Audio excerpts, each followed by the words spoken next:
기도하겠습니다. 하나님 아버지 감사합니다. 이렇게 하나님 코로나 팬데믹 기간에도 하나님 앞에 예배하게 하시니 감사합니다. 이 시간에도 주의 성령으로 하나님 우리를 흠뻑 젖게 하여 주시옵소서. 더 부어주시고 더 찾아오셔서 우리로 성령의 인도를 받는 예배가 될 수 있도록 역사하여 주시옵소서. 하나님께 감사드립니다. 우리 구주 예수님의 이름으로 기도합니다. 아멘. 여러분, 하나님께서 약속하신 것은 하나님이 꼭 이루십니다. 여러분 믿습니까? 아멘. 나의 방법이 아니라 하나님의 계획과 하나님의 방법과 하나님의 능력과 하나님의 힘으로 이루십니다. 근데 우리와 비슷하게 우리 믿음의 조상 아브라함도 창세기 15장에 가보면 너 자손으로 창대케 하신다는 이 말씀을 믿지 못했습니다. 하나님께서 약속했는데 약속한 것을 믿지 못하니까 엉뚱한 질문을 합니다. 나의 종에게서 하나님 우리의 민족을 창대케 하시겠습니까? 나는 씨가 없는데 어떻게 창대케 할 수 있습니까? 분명히 내 종으로부터 하실 것이죠. 이렇게 물었습니다. 아주 엉뚱한 질문이지만은 우리도 여전히 하는 질문입니다. 사실은 하나님 아무것도 보이지 않는데 어떻게 이루어 주신다고 그렇게 말씀만 하십니까? 하는 질문이었습니다. 그때 분명히 하나님께서는 너의 종으로부터 난 자가 아니라 너의 몸에서부터 난 자로부터 너의 후손은 창대케 된다고 말씀하시면서 이 아브라함을 바깥으로 이렇게 데리고 나오셔서 하늘을 쳐다보게 하시고 저 하늘의 무별과 같이 저렇게 창대케 할 것이다 라고 다시 한번 약속을 확인시키십니다. 여러분, 그때 아브라함이 믿음이 없었던 것 같은데 그때 또 하나님의 말씀을 믿고 그 말씀을 믿었다라고 성경은 기록하고 있습니다. 그리고 창세기 15장에는 계속해서 그 민족으로 하여금 너의 자손이 가나안 땅을 차지하게 될 것이라는, 땅을 차지하겠다는 그 약속도 한 번 더 확정하십니다. 그 약속도 하나님 당신이 이루시겠다고 이렇게 분명히 하시면서 이제는 한 그림을 보여주고 계십니다. 하나님을 아브라함에게 짐승을 가지고 오게 하십니다. 그 짐승을 반으로 쪼개게 합니다. 서로 바라보면서 반으로 쪼개어 놓고 하나님 앞에서 약속을 확정하시는데요. 봉건주의 시대에 군주와 신하가 언약을 맺을 때에 그 쪼개진 짐승 사이로 신하가 지나갑니다. 제가 당신과의 약속을 지키지 못하면 이 짐승들처럼 쪼개어져도 좋습니다 라는 그 언약식인 것입니다. 그런데 이때 하나님께서는 이렇게 짐승을 쪼개어 놓고 아브라함이 잠들게 하신 후에 그 짐승 사이를 여호와의 횃불, 하나님 당신이 지나가십니다. 하나님 당신이 약속한 이것, 내 후손으로 가나안 땅을 차지하겠다는, 땅을 주시겠다는 그 약속도 너가 아니라 내가 약속한 것이니 하나님 당신이 이루시겠다는 그림으로 우리에게 보여주신 것입니다. 여러분, 이 약속들은요, 신실하게 하나님께서 지켜나가시면서 성경에만 이 이야기를 되풀이하고 있는 것이 아니고 역사 속에서도 하나님께서 일하심을 분명히 볼 수 있는 지점들이 많이 있습니다. 여러분, 아브라함에게, 후손에게 큰 민족의 수를 주겠다, 창대케 하시겠다는 그 약속을 어디에서 시행하시는지 여러분 아십니까? 이상하게도 하나님께서는 아브라함이 가나안에 갔는데도 불구하고 그곳에서 그 민족의 수를 크게 하시지 않습니다. 왜 그랬을까요? 여러분 알다시피 가나안 땅에는 우상이 많이 있습니다.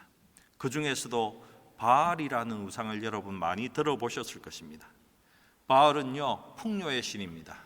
맘몬입니다. 여러분, 돈의 신이라는 것입니다. 그리고 이 바알은 술과 섹스의 신입니다.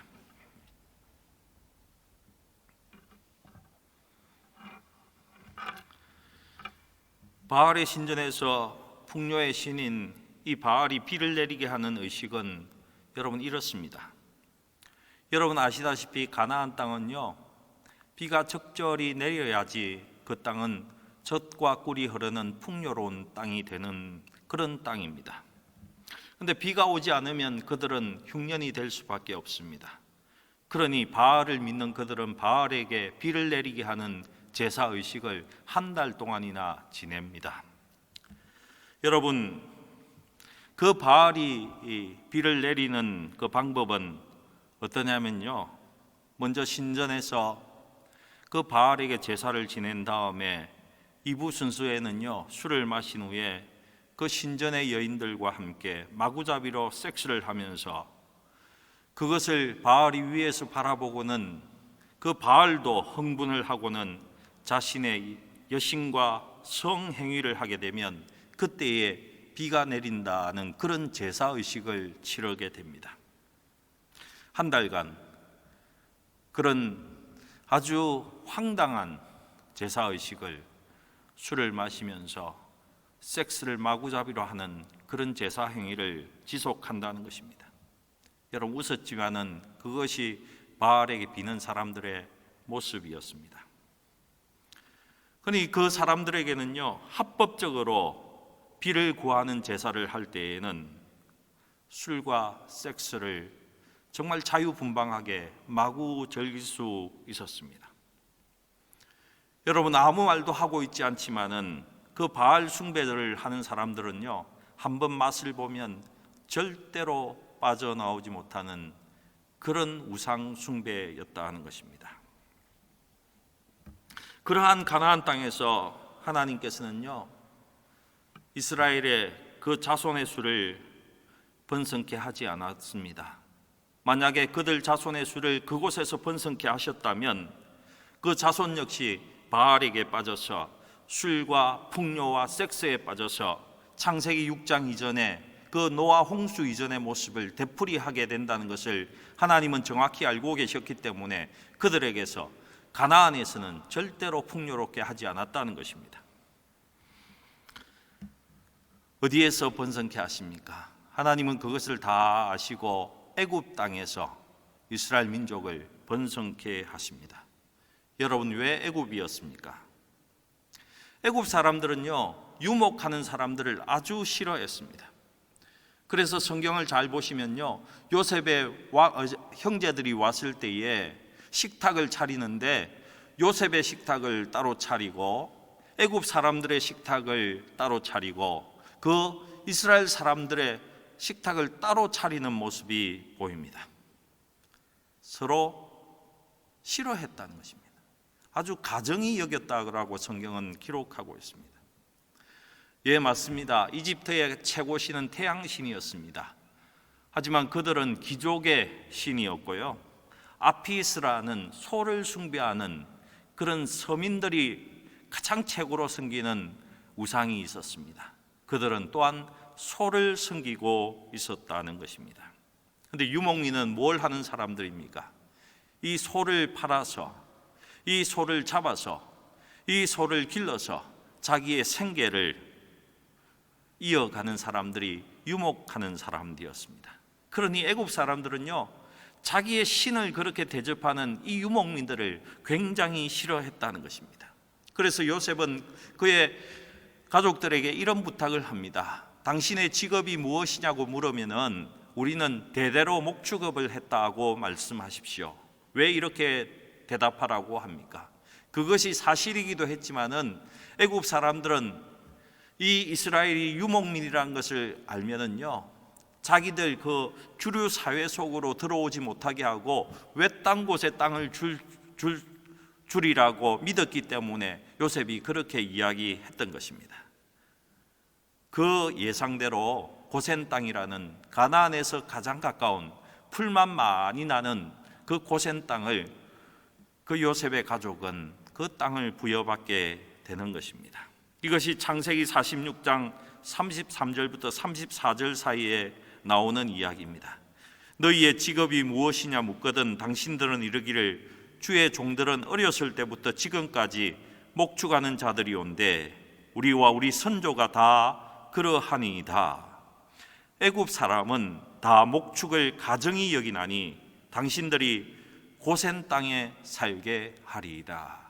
이 예상을 적중해서 이스라엘 그 모든 백성들이 그 고센 땅에서 살게 됩니다.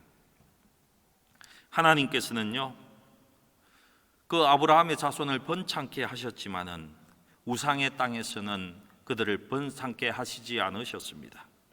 하나님이 우상 숭배하는 것을 가장 싫어하시기 때문에 그랬습니다. 애굽을 택하시고 애굽 사람들과 분리된 고센 땅에 살면서 아브라함의 자손의 수를 폭발적으로 배가시키는 하나님을 만나볼 수 있습니다. 순수 혈통을 지켜가면서 배가시키고 있는 것입니다. 그래서 여러분은 그냥 의미 없이 읽었을 수도 있는데요, 출애굽기에는 이런 구절들이 많이 등장합니다. 출애굽기 1장 7절 말씀에 보면 이스라엘 자손은 생육하고 불어나 번성하고 매우 강하여 온 땅에 가득하게 되었더라. 여러분, 하나님의 약속이 이루어지고 있음을 출애굽기에 말씀하고 있는 것입니다. 출애굽기 1장 12절에는 또 이런 말씀을 합니다. 이스라엘 백성은 학대를 받을수록 더욱 번성하여 퍼져나갔다. 이렇게 기록하고 있습니다. 여러분, 하나님께서 번창케 하신다고 하신 말씀은요, 어떤 상황 가운데서도 하나님께서 번창케 하시는 것입니다. 계속 번져나갔습니다. 수가 계속 불어났어요.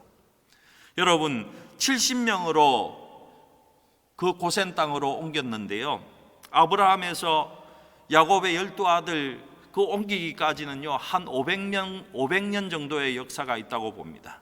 그때 70명까지 불어났습니다. 그런데 그 다음 후에 여러분, 그 고센 땅에서 다시 나가기까지 400년이 걸렸는데요, 그때 얼마만큼 불어났습니까? 60만 명, 20세 이상만 60만 명, 아이들과 여자를 다 계수하면 200만 명이라는 숫자로 약 400년 동안에 그렇게 70명 번창한 그 숫자와는 비교가 되지 않는 그런 수로 번창케 하셨다는 것입니다. 하나님은요, 고센 땅에서 이집트 사람들과는 분리되게 하시고 이스라엘 그 순수 혈통을 지키면서 이스라엘 민족의 수를 창대케 하신 것입니다. 하나님께서 아브라함에게 약속하신 너 자손이 바다의 모래알보다 더 많게 되리라는 그 말씀을 자꾸 이루어가고 계신 하나님을 볼 수 있는 것입니다. 그런데 이때 문제가 생겼습니다. 두 번째 축복이 무엇입니까? 가나안 땅으로 가야 되지 않습니까? 그런데 이스라엘 백성들이 가나안 땅에 가고 싶어 하지 않는다는 것입니다. 여러분, 생각해 보십시오. 애굽은 세계 최대 강국이었습니다. 그리고 그 땅은요, 검은 땅이라고 불리우는 풍요로운 땅이었습니다. 세계 최고의 문명과 곡창지대가 어울려 있는, 그냥 그곳에 살아도 풍요롭게 살 수 있는 그런 땅이었다는 것입니다. 그러니 이스라엘 백성 역시 그 애굽을, 이집트를 떠나고 싶지 않았다는 것입니다. 우리도 마찬가지 아닙니까? 내게 주신 하나님의 뜻과 그 말씀과 약속을 기억합니다.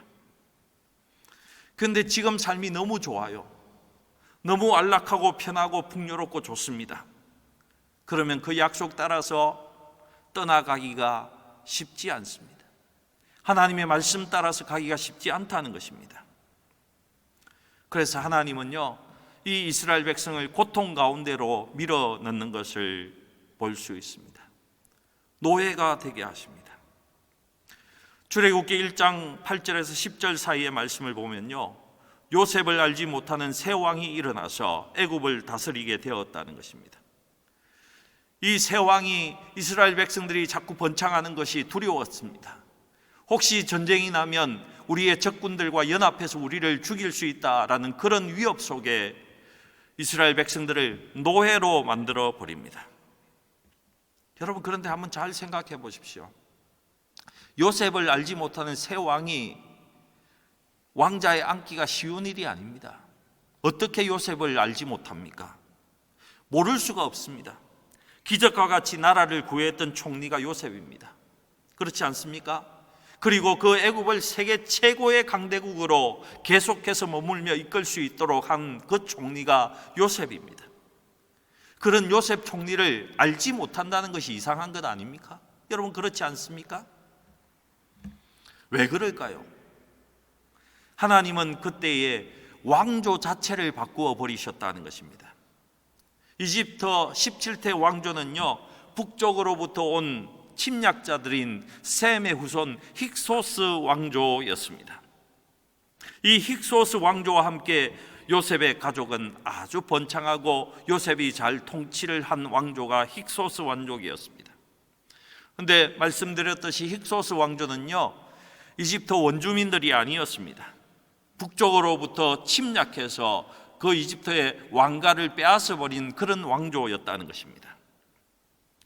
18대 왕조가 아모스, 한글로 보니까 아모시스 왕조라고 되어 있는데요, 그 왕조로 왕권이 넘어가면서 힉소스 왕가는요, 북쪽으로 다시 쫓겨나 버립니다. 꼭 이집트의 카이로에 가시면 박물관을 꼭 한번 가보십시오. 그러면 이상한 것이 있습니다. 17대 왕조와 25대 왕조는 바깥에서부터 온 다른 민족이 침략해서 그 왕가를 이룬 그 왕조의 대수입니다. 그 왕조의 대수에는요, 17조와 25대 왕조에는 그렇게 유물이 많이 남아있지 않습니다. 자존심이 상한 것입니다. 우리가 일본에게 침략을 받아서 압제를 당했습니다. 그때 한 일 중에 일본이 잘한 일도 있었을 것입니다. 그런데 우리 민족은 그런 것 하나도 기억하기 싫어합니다. 그렇지 않습니까? 우리를 침략한 사람들인데 좋은 것이 있다고 해도 그것은 정말 아무것도 아닌 것처럼 취급해 버리는 것입니다. 18대 왕조가 보니까 17대 왕조의 그 요셉이 싫은 겁니다. 그 왕조를 지켜내어준 그 요셉이 아주 싫었다는 것입니다. 그래서 18대 왕조의 왕들은요, 요셉을 알지 못한 것입니다. 그리고는 고센 땅의 요셉의 가족들을, 후손들을 모두 노예로 만들어 버립니다. 노예가 된 이스라엘 민족들은 피라미드를 세우고 토목 사업에 불려 다녔습니다. 고된 노동의 시간이 계속되고 압박이 계속되니까 그제서야 하나님께 부르짖기 시작합니다. 하나님, 너무 힘듭니다. 이 땅에서 더 이상 살지 못하겠습니다. 우리를 구원해 주십시오. 이렇게는 더 이상 살지 못하겠습니다. 이런 부르짖음을 하나님께 하게 되었다는 것입니다. 무슨 말입니까? 이제 하나님의 제2의 축복, 가나안 땅으로 가게 될 그 마음의 준비가 이스라엘 사람들이 되었다는 것입니다. 그런데 그때 또 문제가 하나 생겼습니다. 무슨 문제겠습니까? 이제는 이집트의 파라오, 이집트의 왕이 이스라엘 백성을 보내기 싫어한다는 것입니다. 그래서 하나님 어떻게 하십니까? 10가지 재앙을 내리시는 것입니다. 그 10가지 재앙을 받은 후에 이스라엘 민족을 떠나게 해주는 거죠. 이제 약속의 땅으로 큰 민족을 이루어서 돌아가게 되었습니다. 그런데 여러분, 그 애굽 땅에서 가나안 땅은 여러분 잘 알다시피 멀지 않는 길이었습니다. 2주만 하면 충분히 갈 수 있는 땅이었다는 것입니다. 그런데 얼마나 여러분 광야에서 헤매게 됩니까? 2주만 갈 수 있는 그 땅을 40년 동안이나 광야 생활을 하게 됩니다. 여러분, 그 광야 생활을 잘 보시기 바랍니다. 민수기를 보면요, 그 광야의 삶을 잘 그려내고 있습니다. 아니, 이스라엘의 죄악과 그들의 행실을 잘 나타내고 있습니다. 왜 그들이 가나안 땅으로 가지 못하게 되었는지, 왜 그렇게 40년을 그 광야에서 뺑뺑뺑 돌아야만 했는지, 거기에 보면은 우리는 잘 알 수 있다는 것입니다. 그 민수기의 40년의 삶을 가장 잘 요약한 말씀이 사도행전에 나타나 있습니다.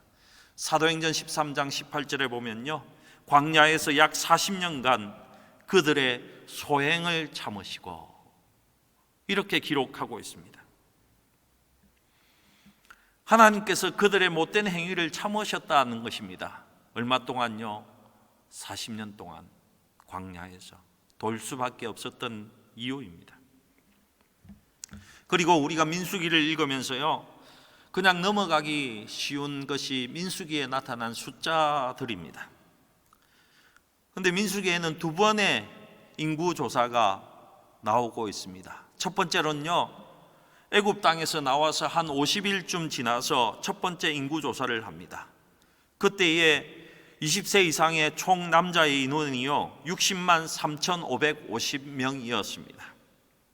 그런데 민수기 26장에 가보면요, 이제 이스라엘이 가나안 땅에 들어가기 전에 두 번째 인구조사가 나타납니다. 거의 40년이 다 되어가는 시간이었습니다. 그때 총 인원이 얼마인 줄 아십니까? 60만 1,730명입니다. 여러분, 얼마 줄지 않은 것 같죠? 그러나 여러분, 이렇게 생각해 보시기 바랍니다. 이스라엘 민족은요, 하나님이 축복을 약속한 민족입니다. 너의 수를 창대케 하리라는 그 축복이 첫 번째 축복의 약속이었습니다. 그 축복을 받아야 하는 그 이스라엘 민족의 수가 아주 작지만은 줄어버렸다는 것입니다. 얼마 줄지 않았다고요? 아니요, 많이 준 것입니다. 40년간 창대되었다면 얼마나 늘어났겠습니까? 왜 그렇습니까? 사도행전의 말씀처럼 그들의 소행 때문에 하나님이 그러셨다는 것입니다. 소행이라는 표현은요, 좋지 않은 행동을 이야기합니다. 이스라엘의 40년간의 광야 생활은요, 하나님께서 싫어하시는 소행으로, 그 죄악으로 가득 차 있었다는 것입니다. 절대로 그 소행, 그 죄악으로는 수조차도 번창할 수 없었다는 것입니다. 민수기 10장부터는요, 하나님께서 광야로 그 이스라엘 백성들을 돌릴 수밖에 없는 이스라엘의 행위, 그 죄가 소상히 나와 있습니다. 한 7가지로 정리할 수 있는데요, 그 내용을 보면 하나님에게 복을 받아야 하는 민족이 그들의 죄악 때문에 번창하지 못하고 축복권 속으로 들어가지 못하는 모습이 확실히 나와 있습니다. 여러분, 예수 믿으면요, 그냥 그저 그렇게 살아가는 것이 아니라는 것입니다. 형통하고 하나님께서 번창하며 하나님의 말씀대로 살아가면 하나님께서 축복권 안에 살아가도록 하신다고 약속한 하나님의 자녀들입니다. 그런데 하나님의 축복을 받으면서 살아가야 되는 그리스도인인데, 여러분 한번 생각해 보면 우리의 모습을 보면 어떻습니까? 창대하면서 복을 받는 것 같지도 못합니다. 약간 세워주셨다가 좀 거기에 만족할 만하니까 또 하나님께서 고난을 주시는 것 같습니다. 어떻게 보니까 마지못해서 살아가게끔 하시는 그런 인생의 경험을 한다는 것입니다. 축복을 받아야 되는 그리스도인인데도 말입니다. 이렇게 계속 사는 게 맞나, 이런 생각을 하면서 사는 그리스도인으로 살아가는 사람이 많다는 것입니다. 여러분, 예수 믿는 사람은 죽어서 천국 가는 그 복만이 최고의 복이 맞습니다. 하지만 그 복밖에 없습니까? 아니요. 성경 속에는요, 이 땅 살면서도 창대하며 번창하며 형통하며 하나님께서 주시는 축복 속에서, 형통의 복 속에서 살아간다고 분명히 약속하고 있습니다. 민수기의 말씀 속에서 하나님은 우리에게 가르치고 계신 것입니다. 왜 너가 이 땅에서 그렇게 살지 못하고 창대하지 못하고 돌파하지 못하고 형통하지 못하고 왜 이렇게 비리비리하면서 세상 사람들보다 못하게 살아가는가에 대한 이유를 보여주고 있는 것입니다. 그 한 7가지 소행을, 7가지 죄악을 요약하면 이런 것입니다. 원망하는 것, 탐욕을 가진 것, 지도자를 대적한 것, 불신하는 것, 안식일을 지키지 않는 것, 우상 숭배하는 것. 여러분, 여기에 원망하는 것과 지도자를 대적하는 것은요, 2번씩이나 사건을 보이면서 우리에게 설명하고 있습니다. 그만큼 중요한 것이고, 또한 이 땅을 살아가면서 그리스도인이 쉽게 범할 수 있는 죄악이라는 말씀인 것입니다. 그러니 조심해야 합니다. 이 7가지 죄악에 대해서는 언젠가 한번 강론할 기회가 있으리라고 믿습니다. 이런 죄악들 때문에 하나님이 열을 받았습니다. 그래서 민수기에는 자주 이런 모습이 등장합니다. 이놈들 다 죽여버려야 되겠다. 이놈들 이렇게 사는데 내가 그냥 둘 필요가 뭐 있느냐. 하나님께서 분노하시는 모습이 자주 등장합니다. 그때마다 모세는 이렇게 중재합니다. 하나님, 우리는 우리가 잘못해서 우리의 죄악으로 죽는지를 알지만은요, 저 이방인들은 하나님 당신의 능력이 부족해서 우리를 이곳에서 죽여버린다고 비웃을 겁니다.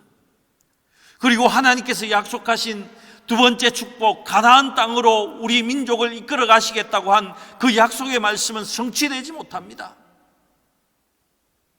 하나님, 한 번만 참으시고 또 한 번만 용서해 주십시오. 여러분, 이러한 상황이 민수기에 자주 등장한다는 것입니다. 마치 하나님이 모세 같고 모세가 하나님 같은 그런 상황이 우리 앞에 놓여진다는 것입니다. 얼마나 하나님께서 참지 못할 만큼 분노하셨으면 그렇게 하셨겠습니까? 이스라엘 민족은 40년간 방황할 수밖에 없는, 광야에서 돌아다닐 수밖에 없는 그런 죄악으로 물든 삶을 살았다는 것입니다. 그러니 어떻습니까? 수가 번창하지 못하고 인구가 감소하는 것은 당연한 것인지도 모르겠습니다. 그럭저럭 생명만 유지하는 그 삶 살아가는 것이 당연할 수밖에 없는 것이라는 것입니다. 그리고 여러분, 모세는 가나안 땅을 바라보면서 이제 그의 임무를 마치고 죽게 됩니다. 우리가 알다시피 죽음의 이유를 신명기 32장 51절 말씀에 머리바에서 하나님께서 그 바위를 보고 명령만 하라고 했는데 지팡이로 2번 침으로 인해서 하나님의 영광을 드러내지 못해서 그 벌로 모세도 죽게 된다고 많이들 설명하고 있습니다. 그런데 그 설명만으로도 그 모세의 죽음에 대해서는 완전히 그 이유가 해소되지 않고 있습니다. 여러분, 모세는 120세가 되었지만 아주 건강한 사람이었습니다. 그러나 그의 임무를 그곳에서 마치고 죽게 됩니다. 여러분, 모세를 가나안 땅에 들어가지 못하고 죽게 하신 이유는요, 예수 그리스도에 의한 완전한 구원의 그림을 우리에게 모형으로 보여주시기 위해서 그렇게 데려가신 것입니다. 모세는요, 율법의 모형입니다. 율법은 여기까지라는 것입니다. 가나안 땅으로 들어가는 것, 우리 저 천성으로 들어가는 것은요, 율법으로 들어가는 것이 아니라는 것을 우리에게 말씀해 주고 있는 것입니다. 여러분, 여호수아, 그의 이름은요, 영어로 하면 조슈아입니다. 신약의 발음으로 하면 예수인 것입니다. 모세는 율법의 모형, 그냥 몽학 선생이었습니다. 여러분, 완전한 구원은요, 예수님 그분으로, 예수님만으로 성취됨을 여호수아에게 그 지도력을 이양하는 모습 속에서 하나님은 그림으로 보여주고 계신 것입니다. 여러분, 구원은 율법으로 가능한 것이 아닙니다. 인간의 윤리 도덕이 우리를 구원에 이르게 하지 못합니다. 오직 예수 그분으로 우리는 완전한 구원으로 들어가는 것입니다. 여러분, 이제 여호수아가 가나안의 31개의 도성을 쳐부숴야 하는 그런 전쟁의 순간에 지금 직면하고 있습니다. 여러분, 잘 알다시피 전투에서 첫 번째 전투가 얼마나 중요합니까? 첫 번째 전투를 이겨야지 그 다음 전투에서 수월하게 이겨낼 수 있는 것입니다. 순조롭게 승리를 쟁취할 수 있다는 것입니다. 여호수아의 머리는 복잡했을 것입니다. 어떻게 전투를 구상해야 되나? 이 여리고를 어떻게 무너뜨려야 되나? 그런 생각을 하면서 그 주위를 맴돌고 있는데 자기 앞에 칼을 빼고 든 한 사람이 나타났습니다. 이제 여리고와의 전투를 앞두고 있으니까 이 여호수아의 마음에는 이 사람이 아군인가 적군인가에 관심이 많습니다. 너는 우리를 위하느냐 아니면 우리의 적들을 위하는 사람이냐 이렇게 묻습니다. 그때 나는 이 편도 저 편도 아니다. 나는 여호와의 군대 장관, 여호와의 군대 대장으로 지금 여기에 와 있다라고 말합니다. 여러분, 구약에서 여호와의 군대 장관은요, 여호와의 군대 대장은 제2위 하나님이신 예수 그리스도를 나타낸 적이 많이 있습니다. 그분이 말씀하십니다. 내 발에서 신을 벗어라. 내가 선 곳은 거룩한 곳이니라. 여호수아가 그대로 행하니라. 여러분, 신을 벗는 행위는 무엇을 의미합니까? 여러분, 신을 벗는다는 것은 무엇을 의미하고 있습니까? 많은 사람들이 순종, 겸손, 낮아짐, 종의 자세 이런 것들을 많이 이야기합니다. 아닙니다. 룻기 4장에 가보면요, 그 정확한 의미를 알 수 있습니다.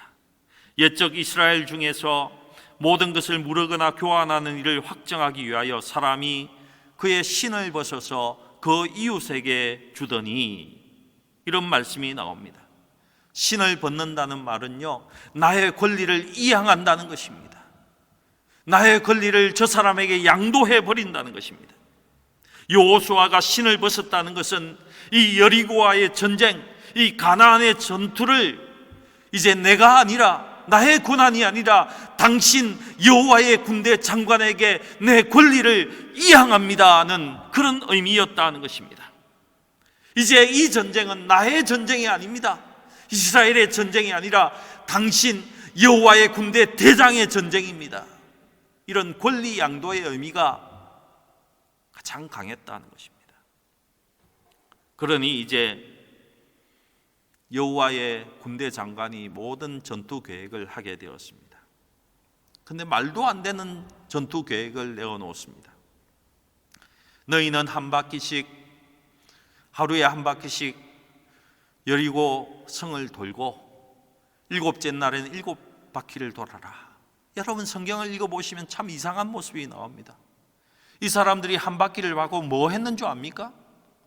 여러분, 성경은 참 이상해요. 그들이 가서 잤더라, 그렇게 기록하고 있습니다.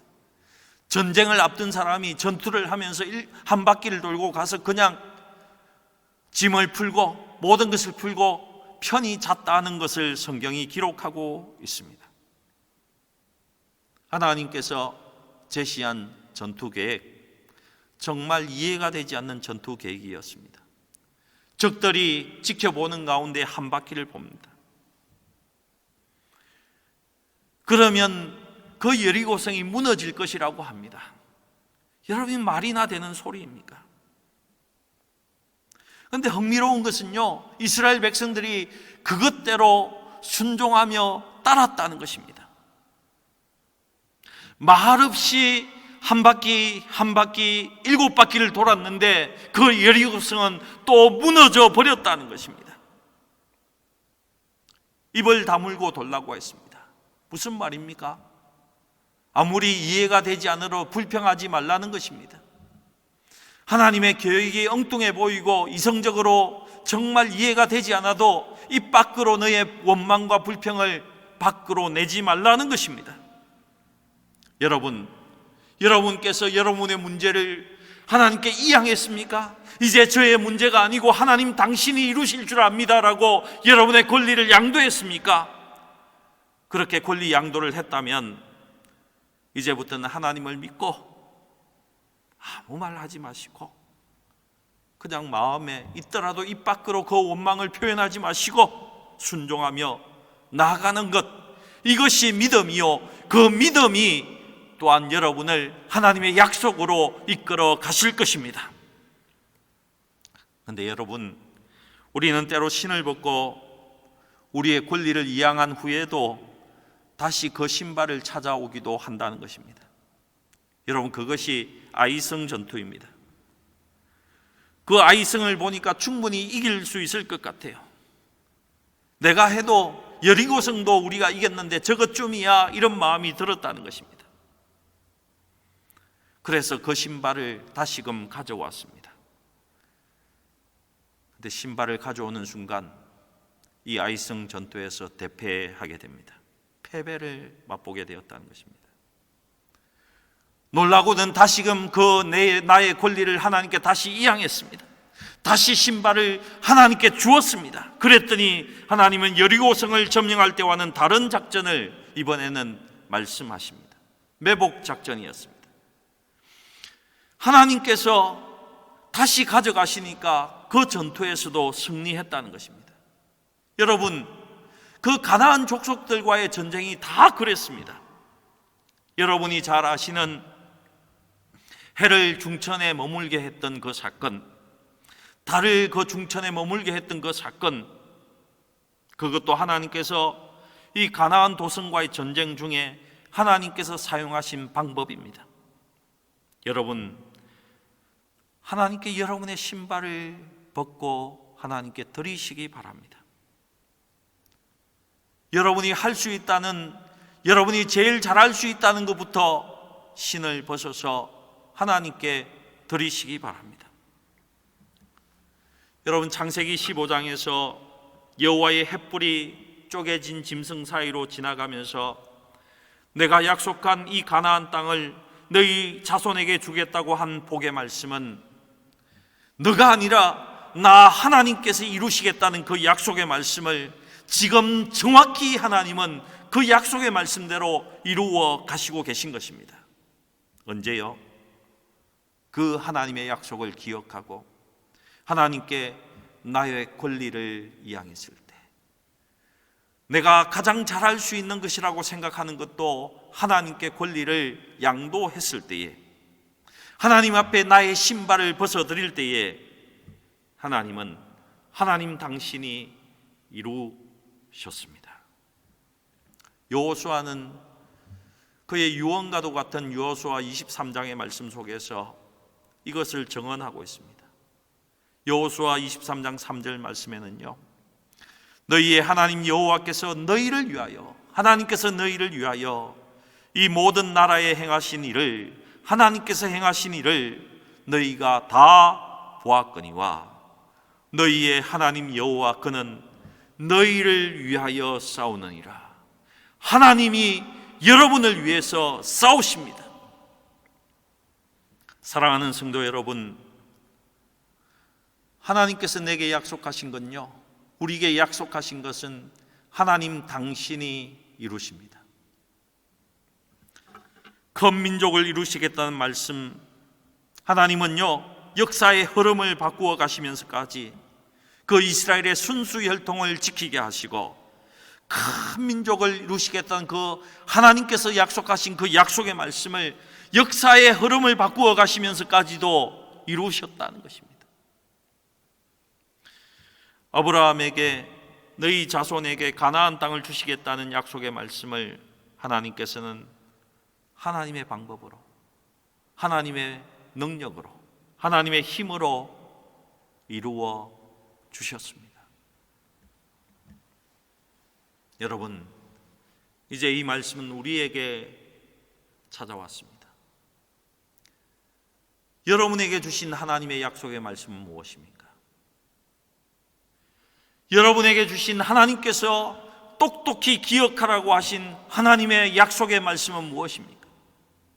하나님께서 여러분에게 축복으로 주신 축복의 말씀은 어느 말씀이십니까? 하나님이 이루십니다. 하나님께서 반드시 이루십니다. 저에게는요, 하나님께서 이런 말씀을 하십니다. 하나님의 교회는 하나님 당신이 이루신다는 말씀입니다. 무슨 말씀입니까? 하나님의 교회는 하나님이 하신다는 것입니다. 그것을 저에게 늘 리마인더 시켜주십니다. 무슨 말입니까? 너 나대지 말고 신발 벗어서 너의 권리를 다 나에게 이양하라는 말씀인 것입니다. 그리고요, 드렸으면 다시 찾아오지 마시기 바랍니다. 다시 찾아오는 순간 실패합니다. 횃불로 쪼개진 짐승 사이로 지나가신 하나님, 이집트의 왕족까지 바꾸시면서 약속의 땅을 찾아가게 만드신 하나님, 약속을 지키시기 위해서, 그 약속을 이루어내기 위해서 광야의 그 이스라엘의 소행까지 다 참으신 우리의 하나님, 여호와의 군대 장관으로 오셔서 신발을 벗으라고 말씀하고 계신 우리의 하나님,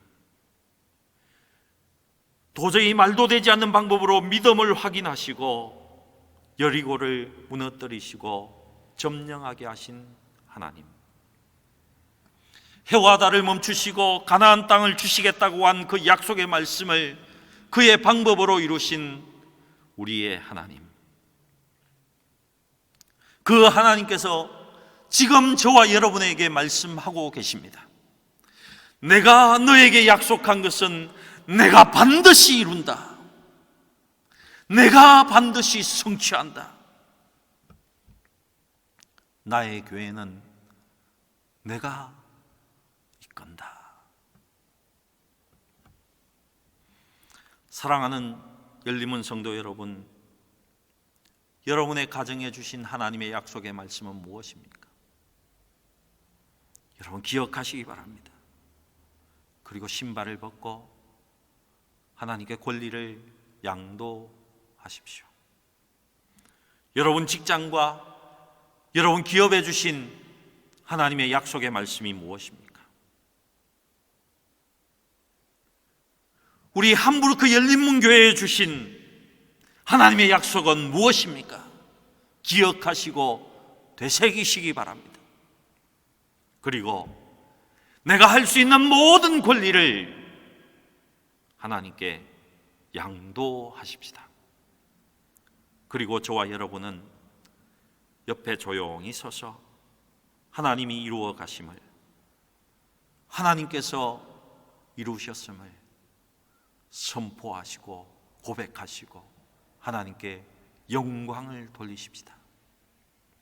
하나님이 하셨습니다. 하나님이 하고 계십니다. 하나님께서 하실 것입니다. 하나님이 하셔, 하나님이 하셔, 하나님이 하셔. 아멘, 아멘, 아멘. 기도하시겠습니다. 전능하신 하나님 감사합니다. 우리에게 주신 하나님의 약속의 말씀을 다시 한번 기억합니다. 우리 열린문 교회에 주신 하나님의 주신 약속을 기억합니다. 하나님이 이루실 줄로 믿습니다. 하나님, 우리는 우리의 신발을 벗으며 하나님께 권리를 양도합니다. 하나님께서 이루시고 하나님만이 영광 받아 주시옵소서. 하나님께 감사드리며 우리 구주 예수님의 이름으로 기도합니다. 아멘.